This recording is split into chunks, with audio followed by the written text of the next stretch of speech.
Masu sauraro za su san da wa muke magana yau.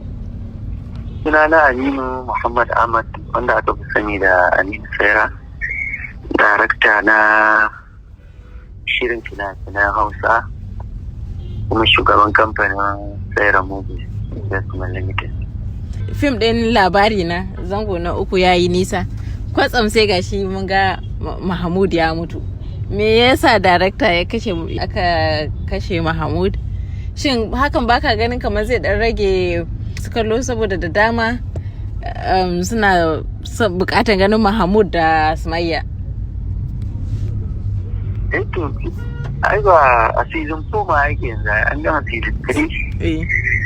Sannan kuma shi fim ai sai an gama complete kake iya gane cewa ina ne, musamman fim mai dogon zango. Fim mai gajeren zango za ka iya kallon sa awa 1-2 an gama shi kenan, duk wani hukunci a riga an yi shi. Amma duk fim da aka ce fim ne mai dogon zango, za ka iya gane wane ya kare, wane ya mutu kenan, wane zai kaza. Sai idan an ce yau fim a cikin shi ne duka yarin da oke fim ya kare, kaga duk wanda yake da wani korafi zai yanzu kenan duk da an nuno cewa Mahmud ya mutu kenan za a iya ganin kuma ba haka ba? A jami'an wannan tambayar ta yi ma ake ta wannan aiki nan silili suke nema. A'a wato nan silili ba, mun zo yin tsegumi ne. Ai za mu tona a shirin fim. Kawai da yadda na baki wancan mutane su yi hakuri a ci gaba da bin mu. Fim wane ya mutu ko wane ya fata ko wane ya kare. To sai mun busa usur an ce an gama fim. To shi ne za ka iya sanin cewa oke wane kenan ya tafi kenan ko wane kenan. Haka shi gaskiya fim mai dogon zango. Kenan dai wannan za a bar mutane cikin tsammani ne da wasu shin me zai wakana a gaba. To akwai wannan yiwuwa gaskiya. To tun da aka fara za a iya gaya mana wani irin kalubale aka fuskanta a wannan shirye wannan fim? To wannan fim din dai rayuwar duniya ba ka rasa ta da kalubale, to amma dai gaskiya kusan in ka kalli in kai la'akari da nasarorin da aka samu, to kuma kalubalen sai ka ga ba wani abu bane, ba ma a counting din shi.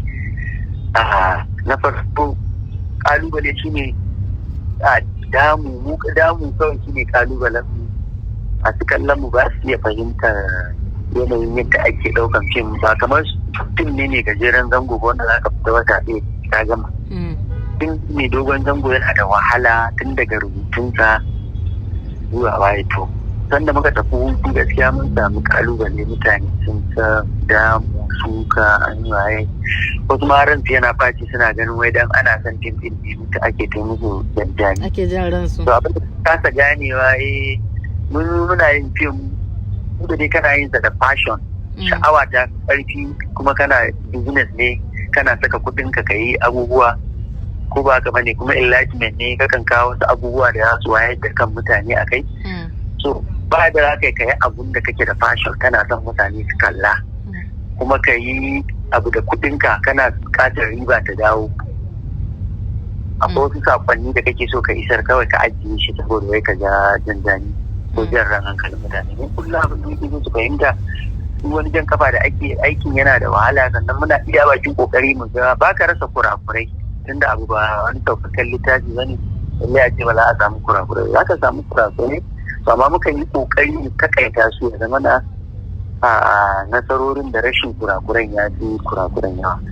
So abin da ya kamata su fahimta gaskiya kusan wannan shine kalubalen, ko yanzu ma fargabar da take gaban mu kenan, mutane ana ta kokarin aikin, amma dai dole za a gargarar da in bai kare ba sun dole sai an tafi hutu don kwakwalwa ta huta, su ma ma'an da suke cikin fim su huta, mu ma samu kuma kara daukan sa a wani lokaci insha Allah.